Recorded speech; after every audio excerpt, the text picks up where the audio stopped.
Hello student, Gurudron classes में एक बार फिर से आपका स्वागत। पिछले वीडियो में हमने क्लास 11th के चैप्टर 1 एक्सरसाइज 1.1 के बारे में डिस्कशन किया था, जिसमें कई टाइप के क्वेश्चन आपको मिला था। जैसे रोस्टर विधि से आपने हल किया, निर्माण विधि से आपने हल किया है। आज हम लोग समुच्चय के प्रकार पर बेस्ड चैप्टर एक्सरसाइज 1.2 के बारे में डिस्कशन करेंगे। इसमें जितने भी क्वेश्चन आएंगे हमने पहले ही उस चीज़ के बारे में आपको इंट्रोडक्शन वाले वीडियो में बता दिया था, जिसमें सेट का जो इंट्रोडक्शन था, टाइप ऑफ सेट आपने पढ़ा था, उसमें बता दिया था कि रिक्त समुच्चय क्या है, एकल समुच्चय क्या है, परिमित समुच्चय क्या है, अपरिमित समुच्चय क्या है, समान समुच्चय, समतुल्य समुच्चय और समुच्चयों का समुच्चय। इन्हीं चीज़ों पे बेस्ड ये चैप्टर है और इसके बारे में हमको आज डिस्कशन करना है, जो आप पहले ही पढ़ चुके हो, बस क्वेश्चन हमको देखना है। तो चलिए हम चैप्टर शुरू करते हैं, एक्सरसाइज 1.2। आइए, हमारा पहला क्वेश्चन है एक्सरसाइज 1.2 का। लिखा है पहला क्वेश्चन कि कौन कौन से रिक्त समुच्चय हैं। यहाँ आपके सामने कई क्वेश्चन दिए गए हैं, ठीक है, 4 क्वेश्चन यहाँ दिए गए हैं। चारों क्वेश्चन को पढ़ के हम पहले ये डिसाइड करेंगे कि ये जो दिया हुआ क्वेश्चन है इसमें कितने एलिमेंट मिल रहे हैं, ठीक है। यदि एलिमेंटों की संख्या एक भी नहीं होगी तो उस कंडीशन में रिक्त समुच्चय होगा। आपको पता है रिक्त समुच्चय क्या है, आपको बताया गया था कोई ऐसा समुच्चय हो जिसमें एक भी एलिमेंट अवेलेबल न हो तो वह समुच्चय रिक्त समुच्चय कहलाता है, ठीक है। जैसे एग्जाम्पल के तौर पे हमने बताया था कि अगर मैं मान लो हम कह देंगे 2025 में भारत का प्रधानमंत्री कौन है, तो 2025 अभी आया नहीं, तो डिसाइड करना वहाँ आसान बात नहीं है। और प्रधानमंत्री पद का केवल एक ही उम्मीदवार होता है ना, 4 उम्मीदवार होते नहीं, उम्मीदवार तो होंगे, लेकिन प्रधानमंत्री पद पे बैठने वाला कोई एक ही होगा। तो 2025 में कौन होगा हमको अभी थोड़ी पता है, चुनाव होगा तब तो पता होगा। तो अभी 2025 के लिए प्रधानमंत्री पद का जो सीट है वो खाली है, बोलो, है ना, तो वह है रिक्त समुच्चय। देखो, कोई भी ऐसी बात करना कि उसमें कोई एक भी चीज अवेलेबल नहीं है। जैसे हमें कह दिया कि आज हमारे पास 3 का सिक्का है, बताइए 3 का सिक्का होता है, इसका मतलब हमारे पास रिक्त समुच्चय है। वो होता नहीं। हमने अगर ये कहता कि 3 रुपया है तो वहाँ बात समझ में आती, क्योंकि 3 रुपया में एक के 3 सिक्के हो सकते हैं, या 2 का और 1 का सिक्का हो सकता है, नोट भी हो सकता है, 2 का 1 हो सकता है ना। लेकिन हमने कहा कि हमारे पास 3 का सिक्का है, तो हमारे पास 3 का सिक्का यानी समुच्चय तो बनेगा, क्योंकि सिक्का कहा तो सिक्का 1 का भी होता है, 2 का भी होता है, 5 का होता है, 10 का भी होता है ना। तो सिक्का हमने कहा तो सिक्कों का समुच्चय, लेकिन इन सिक्कों के समुच्चय में हमने कहा 3 का सिक्का, तो 3 का सिक्का होता नहीं, इसका मतलब खाली है। देखो, जब हम कोई डिस्कस करते हैं किसी चीज़ के बारे में और उस डिस्कशन में हमारे पास एक भी एलिमेंट अवेलेबल नहीं होते, जिस चीज़ के बारे में बात करें, ठीक है, जिस चीज़ के बारे में बात करें और उसमें पकड़ना एक भी एलिमेंट ना हो, एलिमेंट समझ रहे हो ना, कि जो वस्तुएं होती हैं उसमें वह नहीं होती, जिसके बारे में बात करें वही ना हो उसमें, ठीक है। जैसे हमें कह दिए इस क्लास में क्लास 9th के बच्चे का समुच्चय बता रहे, कोई है क्या? नहीं है, 9th का नहीं है ना, तो 9th के लिए क्लास क्या होगा? एम्पटी होगा, रिक्त समुच्चय हो जाएगा। देखो, जिस चीज़ के बारे में डिस्कशन करें, जिस ग्रुप के बारे में डिस्कशन करो और उस ग्रुप में एक भी एलिमेंट न मिले आपको, तो क्या होता है? रिक्त समुच्चय। तो क्वेश्चन पढ़िए, अभी आपको समझ में आ जाएगा कि इसमें है कि नहीं। अब क्या है, देखो, 2 से भाज्य विषम प्राकृतिक संख्याओं का समुच्चय, विषम प्राकृतिक संख्या। अच्छा, ये बताओ, विषम प्राकृतिक संख्या आप जानते हो ना? तो विषम प्राकृतिक संख्या पहले लिख दे रहे हैं, लिखिएगा 1 3 5 7 लिख दिया। ये मान लो कि कोई सेट ए है जिसको हम ऐसे प्रेजेंट करें। ये अभी एक बात और डिसाइड कर लो, ये किस मेथड में लिखा गया? ये सब बिल्डिंग मेथड में लिखा गया, सब निर्माण विधि में लिखा गया। देखो, है ना, जो हिंदी वर्ड यूज किया गया सारे में, तो ये निर्माण विधि में लिखा गया। अब इसको हम पहले रोस्टर मेथड यानी सूचीबद्ध कर लेते हैं, उसे की बात डिसाइड करेंगे इसमें एलिमेंट है या नहीं।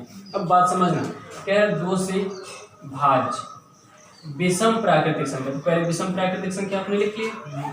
अब विषम प्राकृतिक संख्या में हमको ये बता दीजिए, कोई ऐसी संख्या जो 2 से भाज्य है? नहीं है। यानी कि जब 2 से भाज्य नहीं, तो इसमें एक भी एलिमेंट नहीं मिला, ये क्या हो जाएगा? रिक्त समुच्चय। याद रखिएगा, पहले वाले का जो सॉल्यूशन होगा वह रिक्त समुच्चय होगा। क्या होगा? रिक्त समुच्चय, जिसको हम फाई भी लिख सकते हैं। क्यों रिक्त समुच्चय होगा बताओ? ये बताओ, अभी हमने कहा कि इसमें विषम प्राकृतिक संख्याओं का समुच्चय, तो विषम प्राकृतिक संख्या 1 3 5 7 9 होती है ना, और उसमें कोई संख्या 2 से कटेगी नहीं। जैसे क्वेश्चन पूछा वैसे ही कहोगे ना।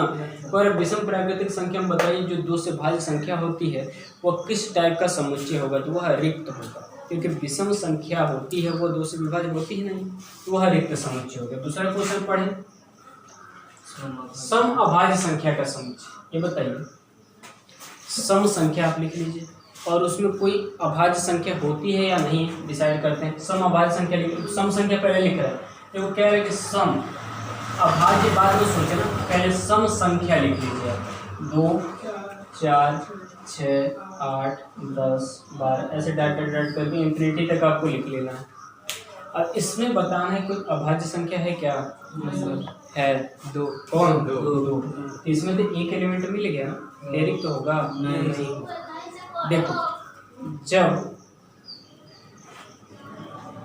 कोई सेट आप बनाते हो या कोई ग्रुप बनाते हो और उस ग्रुप में एक भी एलिमेंट मिल जाए तो वह रिक्त समुच्चय नहीं होगा, क्योंकि रिक्त का मतलब है एक भी नहीं मिलना चाहिए। इसमें देखो एक एलिमेंट मिल जा रहा है, ठीक है। देखो कह रहे सम अभाज्य संख्याओं का समुच्चय, सम संख्या हमने लिखा और उसमें जब अभाज्य संख्या ढूंढा तो 2 अभाज्य संख्या होती है।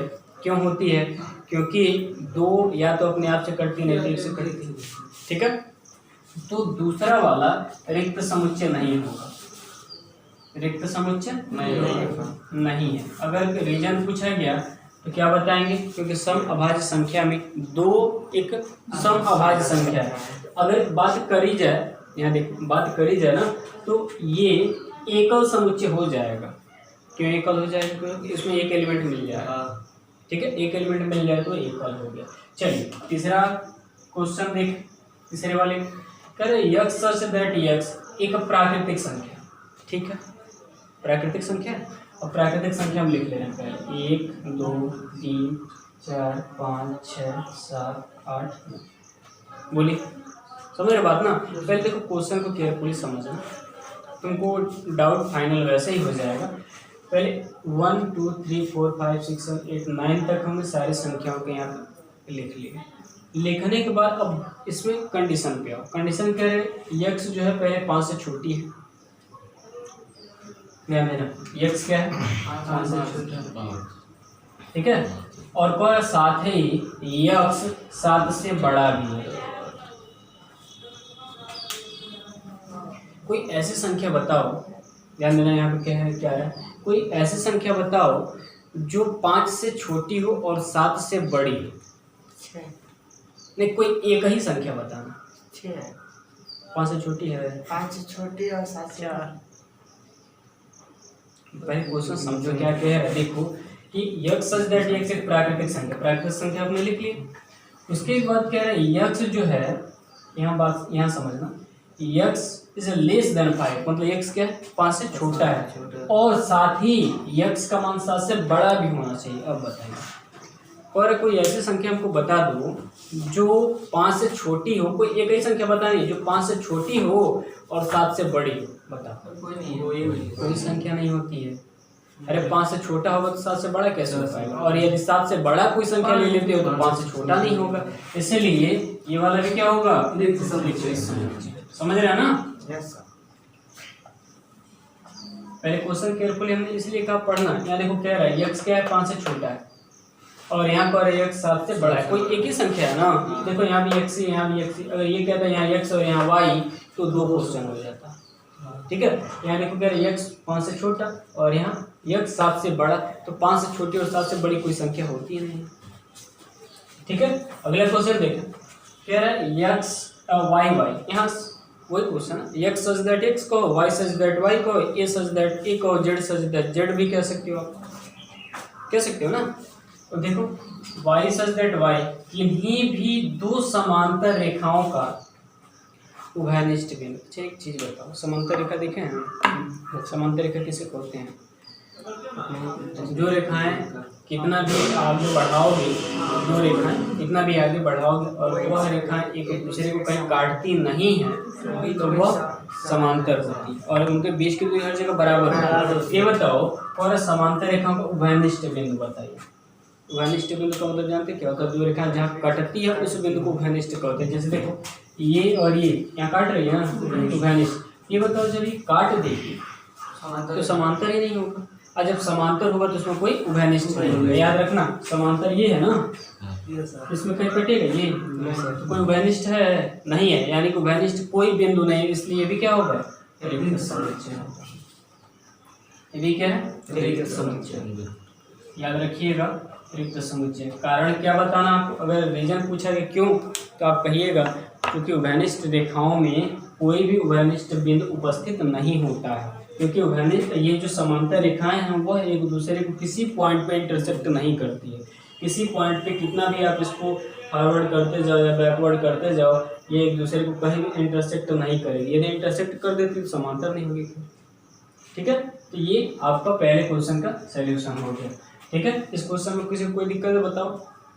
आ रहा ना, सारे क्वेश्चन समझ में आ रहा है? अब आप इसको नोट कर लीजिएगा। ठीक है, हम आगे बढ़ते हैं। अगला क्वेश्चन है हमारा क्वेश्चन नंबर 2, लिखा है परिमित और अपरिमित समुच्चय बताएं। पिछले क्वेश्चन में पूछा था रिक्त समुच्चय बताना था, और यहाँ पे इतने सारे क्वेश्चन दिए गए हैं। इन सारे क्वेश्चनों में हमको बताना है कौन परिमित समुच्चय और कौन अपरिमित समुच्चय।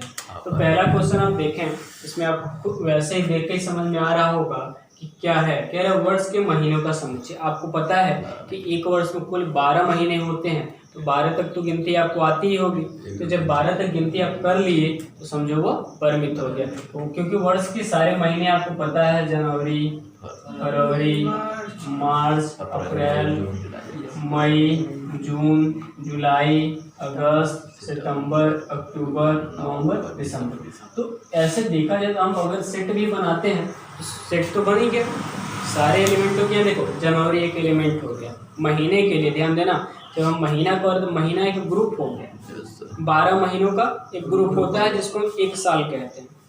ठीक है, दिन भी एक ग्रुप है, क्योंकि दिन में रविवार, सोमवार, मंगलवार ऐसे करके 7 दिन होते हैं।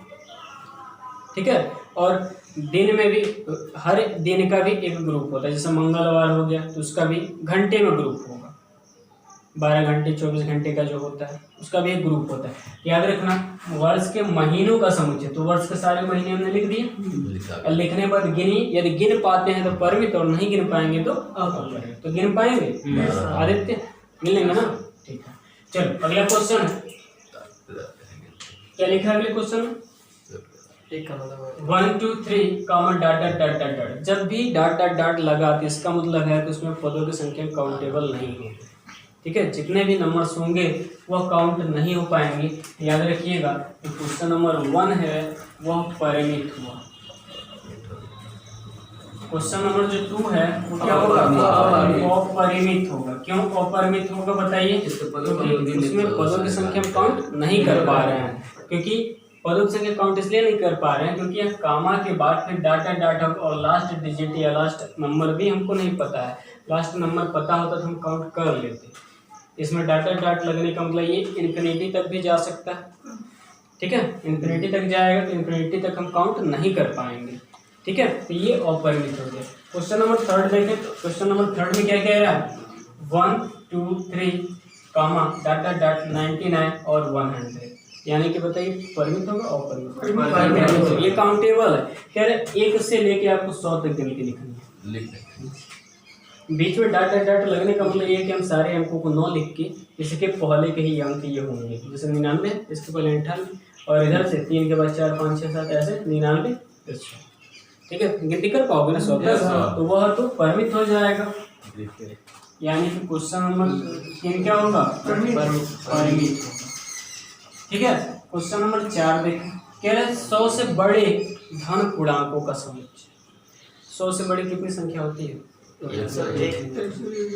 एक ही होता है। 100 से बड़े जितने भी संख्या आप देखो, 100 से बड़े का मतलब देखो 101 से शुरू करो, 102, 103, ऐसे करके 104 डायरेक्ट कहाँ तक लिखोगे, क्योंकि ये नहीं पूछा है 100 से बड़े, ठीक है। ऐसे अगर पूछता 100 से बड़ा और 1000 से छोटा तब तो काउंटेबल हो जाता। 100 से अधिक और 1000 से कम यानी कि 999 तक, तो 101 से 999 तक हम गिन लेते, ठीक है, वहाँ काउंट हो सकती थी। लेकिन यहाँ सीधे कह दिया 100 से बड़े धन पूर्णांक मतलब सब पॉजिटिव नंबर होने चाहिए। तो 100 से बड़ा सब धनात्मक ही तो होता है। जब छोटा कहता था ना ऋणात्मक के बारे में सोचते, तो 100 से बड़े जितने भी धनात्मक पूर्णांक होंगे 101, 102, 103, 104, 105 जैसे करके इंफिनिटी तक जाएगा, जो काउंटेबल नहीं हो पाएगा। इसलिए ये चौथा क्या होगा आपका अपरिमित समुच्चय। अपरिमित समुच्चय। नेक्स्ट क्वेश्चन, 99 से छोटी अभाज्य संख्याओं का समुच्चय बताइए। ये भी अपरिमित होगा। नहीं, 99 से छोटी अभाज्य संख्या ठीक है। तो जैसे 99 है, इससे छोटा लेना है, तो 99 से छोटा पहला अभाज्य संख्या 97 हो जाएगा। 95 कटता है, 93 नहीं कटता, 93 कटता नहीं, अभाज्य संख्या पूछ रहे हैं ना। ये ऐसे करके 93 89 हो जाएगा, 87 भी होता है ना, 87 कट जाएगा, 80 कट जाएगा, 3 से कट जाएगा, 87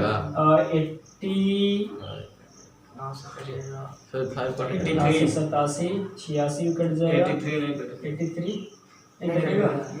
83 ऐसे करके आप 2 और 1 तक जाओगे लास्ट में। माइनस में नहीं लेंगे, अभाज्य संख्या ऋणात्मक छोड़, ऋणात्मक मत लेना, ठीक है।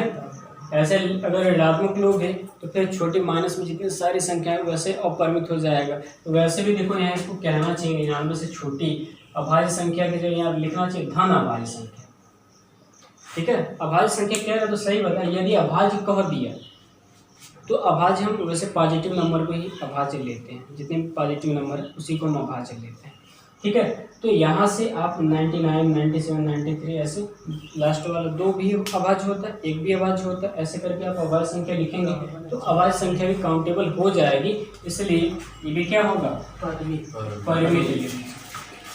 परिमित समुच्चय, ठीक है। अगर लिखना है, ठीक है, इसमें लिखना चाहते हो तो लिख लो। इसमें भी देखो चाहते हो सारे क्वेश्चन का आंसर भी सामने दिखाना है, रीजन क्या है। तो पहला परिमित है तो आप इसका सेट चाहते हो तो लिख सकते हो, ये वाला चीज़ यहाँ लिख लोगे ना, जनवरी, फरवरी, मार्च ऐसे करके आप दिसंबर तक लिख लेंगे। और परिमित इसमें ये तो दिखाया हुआ 1 2 3 4 5 डॉट कहाँ तक, फिर इसमें ये तो हमारा फाइनल ही है, इसमें लिखने की आवश्यकता ही नहीं। 100 से बड़ा का लिखना है तो 100 से बड़ा आप लिख सकते हो 101, 102, 103 डॉट। इसका लिखना है तो आप लिख लीजिएगा 97। 99 से छोटी चाहिए ना, 97, 93, 81, 89, 83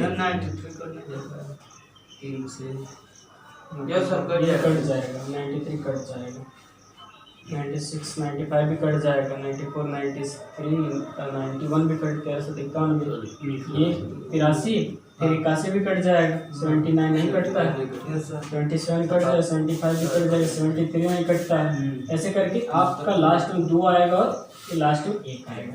इस तरीके से जितने भी नंबर हो हम काउंट कर सकते हैं। तो यहाँ देखो ये भाज्य था, हमने इस टाइप से ले लिया। इस क्वेश्चन में हमने क्या देखा कि दिए गए क्वेश्चन में कौन परिमित समुच्चय है और कौन अपरिमित समुच्चय। अब इसमें एक बात और ध्यान दें, परिमित क्या है जिसमें हम पदों की संख्या काउंट कर पाते हैं, और अपरिमित क्या है जिसमें पदों की संख्या काउंट नहीं की जा सकती है, ठीक है। अगला क्वेश्चन जो क्वेश्चन नंबर 3 है उसमें भी आपको यही बताना कि कौन सा दिया गया क्वेश्चन परिमित होगा और कौन सा। नेक्स्ट क्वेश्चन हमारा है क्वेश्चन नंबर 4, बताइए कि A=B अथवा नहीं है। कह रहा है कि बताना है क्या जो यहाँ सेट दिए गए हैं उसमें A और B समान समुच्चय हैं अथवा नहीं। A=B का मतलब आपको पता है समान समुच्चय, आपको पहले ही बता दिया गया था। A=B का मतलब होता है समान समुच्चय, ठीक है। 2 टाइप के यहाँ समुच्चय आप पढ़ चुके हो, एक समान समुच्चय और एक समतुल्य समुच्चय। तो समान समुच्चय का मतलब होता है कि जितने एलिमेंट सेट A में होंगे उतना ही एलिमेंट और वही एलिमेंट सेट B में होंगे।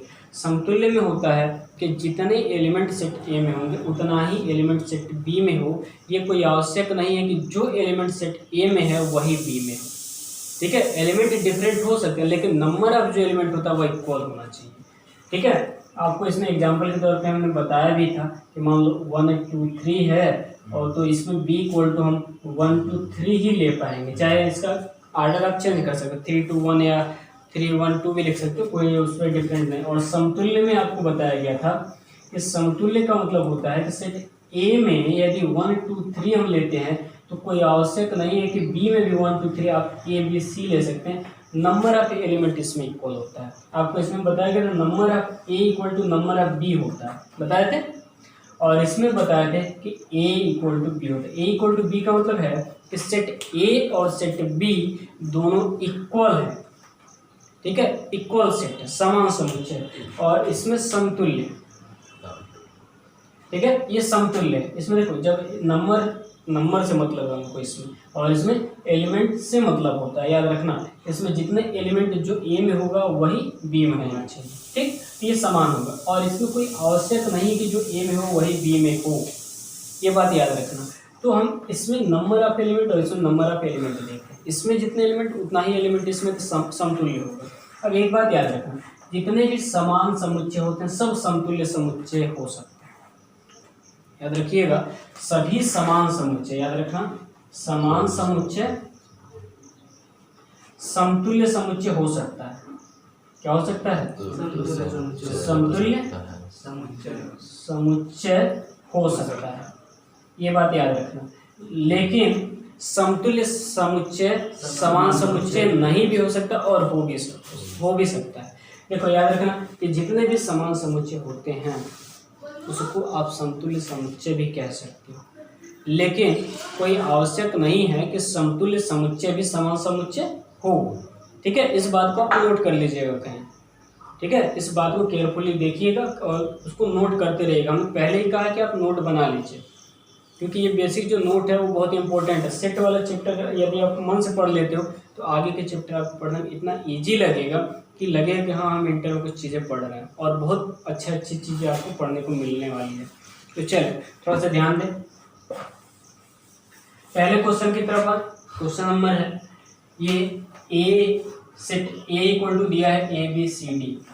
ठीक, set B equal to D C B A दिया है। तो आप खुद सोच के बताइए ए और बी समान हो क्या या नहीं? क्योंकि सेम एलिमेंट है। देखो हमने कहा कि देखो सेट में हम आर्डर का ध्यान नहीं देते, आर्डर कोई भी हो सकता है।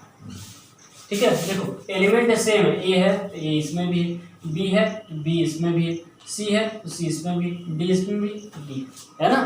एलिमेंट होना चाहिए आर्डर किसी क्रम में, और एलिमेंट जितने ए में होंगे उतना ही एलिमेंट बी में होना चाहिए, ये भी याद रखिएगा। इसमें देखो अगर देखा जाए तो ए इक्वल टू बी हो रहा है और number of A equal to number of B भी है। देखो इसमें कितने एलिमेंट है? 4। इसमें कितने एलिमेंट है? 4। तो नंबर ऑफ ए मतलब क्या? ए में एलिमेंटों की संख्या। नंबर ऑफ बी का मतलब बी में एलिमेंटों की संख्या। तो ए में इसमें भी 4 एलिमेंट है और इसमें कितने एलिमेंट है? और ए इक्वल टू बी का मतलब समुच्चय बराबर है। समुच्चय देखो, समुच्चय के एलिमेंट भी बराबर होगा हुआ। तो पहले क्वेश्चन के लिए हम क्या लिख पाएंगे? ए इक्वल टू बी मतलब समान है, ऐसे लिख देंगे, समान समुच्चय है। क्वेश्चन नंबर 2 क्या है? ए इक्वल टू देखे और बी इक्वल टू देखे और देख के बताइए समान होगा? नहीं है, क्योंकि ए का एलिमेंट देखो डिफरेंट है उसमें। इसमें 12 है, उसमें कहीं है 18, 12 तीनों मैच कर जा रहा है, मैच कर जा रहा है, ये और ये डिफरेंट है। तो देखो यहाँ पे यह अगर देखा जाए तो नंबर ऑफ ए इक्वल होगा नंबर ऑफ बी, मतलब एलिमेंटों की संख्या इक्वल है। देखो 1 2 3 4, इसमें भी 4 एलिमेंट हैं और इसमें भी कितने एलिमेंट? 4। लेकिन ये जो है वह बी के इक्वल नहीं है। बोलो, जो एलिमेंट ए में है वही एलिमेंट बी में नहीं है, एक एलिमेंट डिफरेंट हो गया, इसलिए जो सेट ए होगा वह not equal to set B होगा। आप इसको लिख दीजिएगा समान समुच्चय समतुल्य। इसको आप समतुल्य कह सकते हैं। ठीक है, ये समतुल्य होगा, लेकिन समतुल्य हमको नहीं बताना, पूछ रहा है ए इक्वल बी है अथवा नहीं, तो नहीं है तो नहीं लिख दीजिएगा, है तो है। क्वेश्चन नंबर 3 पढ़ेंगे ध्यान से। 2 4 6 8 10 और b इक्वल टू, पहले देखो जब भी हमने कहा कि बिल्डिंग मेथड में होगा तो आप उसको क्या करिएगा, पहले रोस्टर मेथड में कन्वर्ट करो। तो देखो सेट ए में ये एलिमेंट है और सेट बी को पहले हम क्या कर रहे हैं, रोस्टर मेथड में लिख रहे हैं। ध्यान देना क्या कह रहा है, x सच दैट x सम धन पूर्णांक, x क्या है, सम धन पूर्णांक। सम धन पूर्णांक 2 4 6 8 10 12 14 16 18 अनंत तक हो सकती है, लेकिन लास्ट में कंडीशन दे दिया कि यहाँ इक्वल टू भी लगा है, x इज लेस देन 10 या इक्वल टू 10। कह रहा है कि x जो है या तो 10 से छोटा होगा या 10 के बराबर होगा। तो 10 से छोटी या छोटी जितनी भी सम संख्या लिखिए तो 10 से छोटी 10 8 6 4 बोलो ये होगा ना। यहाँ हमने कहा कि सम धन पूर्णांक, ये नहीं दिया होता तो अनंत तक लिखते, लेकिन यहाँ बांड दे दिया, एक प्रतिबंध दे दिया कि x जो होगा या तो 10 से छोटा होगा नहीं तो 10 के बराबर होगा। तो 10 के बराबर भी हमने ले लिया और 10 से छोटा भी ले लिया। तो अब देख के बताइए a और b ये नहीं है, b ये है, ठीक है। देखो ये वाला ए है ना और बी वाला ये दिया हुआ था, तो बी वाले को हमने पहले रोस्टर फॉर्म में चेंज किया। अब देखो ए और बी को देखो इक्वल है कि नहीं, ए इक्वल टू बी दीजिएगा। इसको देखो यहीं सामने आप या करके यहीं सामने बी वाले को या करके बी इक्वल टू ये लिख लेना 2 4 6 8 लिख लीजिएगा। चलिए अब क्वेश्चन नंबर लास्ट पे आइए। A equal to X such that X संख्या 10 का गुणज है। ध्यान देना इसमें क्या है, एक्स सच दैट एक्स संख्या क्या है 10 का गुणज का मतलब क्या, 10 के गुणे में आने वाली संख्या, ठीक है, 10 के गुणे में आने वाली संख्या। और यहाँ को यहाँ देखिए बी वाला 10 के सब गुणे में आने वाली संख्या नहीं है, 10 के गुणे में 15 थोड़ी आता है, नहीं 25 समझ रहे हैं। 10 के गुणज की यदि संख्या आपको लिखना है तो आप 10 20 30 40 ऐसे लिखोगे, अनंत तक जाएगा। और ये वाला भी लिखा तो सही है, अनंत तक ये भी लिखा, लेकिन 15 25 35 45 ये भी आएगा। तो 15 10 का गुणज नहीं होता, 25 भी नहीं होता, ये 5 के गुणज होते हैं। इसलिए यहाँ लिख दीजिएगा ए जो है वो इक्वल नहीं है, तो ये क्या है समान समुच्चय नहीं, ठीक है। आप इसको भी नोट कर लीजिएगा, कोई दिक्कत हो तो जरूर बताइएगा। कोई दिक्कत है नहीं है, ठीक है। तो आप इस क्वेश्चन को नोट करिए। नेक्स्ट क्वेश्चन है क्वेश्चन नंबर 5। लिखा है क्या निम्नलिखित समुच्चय युग्म समान है, कारण बताइए। जो भी क्वेश्चन आपको दिख रहा है उसमें बताना है कि जो क्वेश्चन दिए गए हैं उसमें जो युग्म है ए और बी वह समान है। यदि समान है तो कारण बताइए क्यों समान है, ठीक है। हमको रीजन देना है समान क्यों है। आप एक बात बताइए, ए क्वेश्चन नंबर इसके पहले क्वेश्चन को आप देखिए, ए इक्वल टू क्या लिखा है 2 काउंट, और यही बी जो लिखा हुआ है क्या है कि एक्स सच दैट एक्स समीकरण इतने का हल है, ठीक है। एक्स क्या है इस समीकरण का हल है, तो इस समीकरण का आप हल निकाल लीजिए। इस समीकरण का हल निकालें तो आइए पहले समीकरण का हल निकालते हैं। x² + 5x + 6 = 0, ये समीकरण है। इस समीकरण का हल निकाल लीजिए, जो हल आता है वो चेक करिए क्या इसके इक्वल है, यदि है तो a = b हो जाएगा, ठीक। तो समीकरण हल करने का क्या तरीका है, कितना बैठेगा 3 + 2 x² + 3x + 2x + 6 = 0, ये रूल होता है ना, ये दोनों अच्छे हैं। अब 3 + 2 x कॉमन लिया x + 3 और 2 कॉमन लिया x + 3 = 0, x + 3 कॉमन लिया तो x + 2 बच गया = 0। अब दोनों का हम 0 के साथ तुलना करा दें तो यहाँ x = कितना मिला -3 और यहाँ x = -2। इस समीकरण का जब हल किया गया तो आपको क्या मिला -2 मिला और -3 मिला। अब देख के बताइए कि क्या सेट ए और सेट बी इक्वल है, नहीं है, तो समान होगा नहीं, इसलिए नहीं होगा कि ये एक पॉजिटिव नंबर है और ये नेगेटिव नंबर। आप रीजन दे सकते हो कि सेट ए और सेट बी के जो एलिमेंट हैं वह अलग अलग है, ठीक है। सेट ए और सेट बी के जो एलिमेंट हैं वो क्या है डिफरेंट टाइप के हैं, इसलिए यहाँ A is not equal to B. दूसरा देख लीजिए कह रहे हैं कि यक्स सच दैट यक्स सब फालू का एक अक्षर है, ठीक है। तो फालू का एक वो बनाइए, पहले समुच्चय बनाइए, तो क्या बनेगा एफ ओ कामा ओ एल डब्ल्यू, ये बनेगा ना। कोई भी अंक रिपीट नहीं होता, आपको पता है। दूसरे का कह रहे बी क्या है, वाई सच दैट वाई सब वुल्फ का एक अक्षर है। अब वुल्फ के निकालिए, W-O-L-E।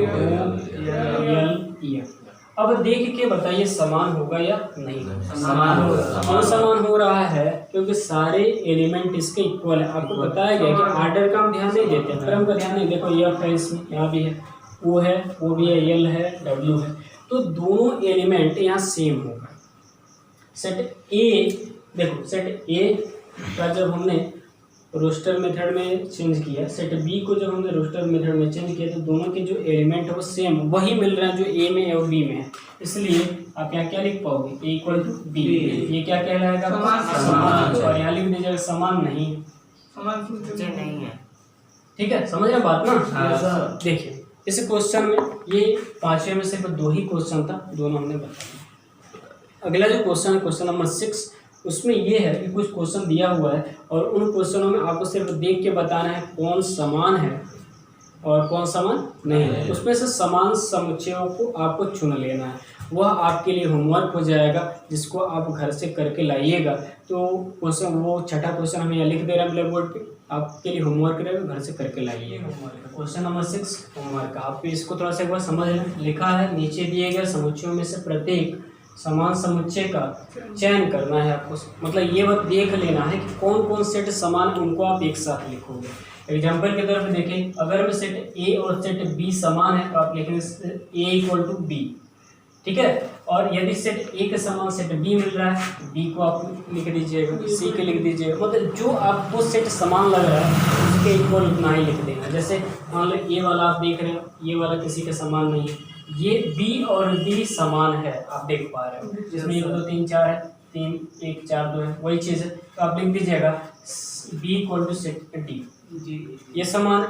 उसके बाद आपको यहाँ समान दिख रहा है तो जी इक्वल टू ई लिख दीजिएगा, जो समान है उसको नॉट इक्वल टू लगा देना या नहीं लगाना, बस समान आपको बताना, ठीक है। कर लेंगे ना, तो ये आपके लिए होमवर्क है, आप कल घर से करके लाइएगा। आज का वीडियो हमारे यहीं तक होगा, जिसमें एक्सरसाइज 1.2 आपने पढ़ा, ठीक है। अब अगले वीडियो हम एक्सरसाइज 1.3 के बारे में चर्चा करेंगे। तो आज का वीडियो हमारे यहीं तक होगा, अगले वीडियो फिर मिलते हैं, धन्यवाद।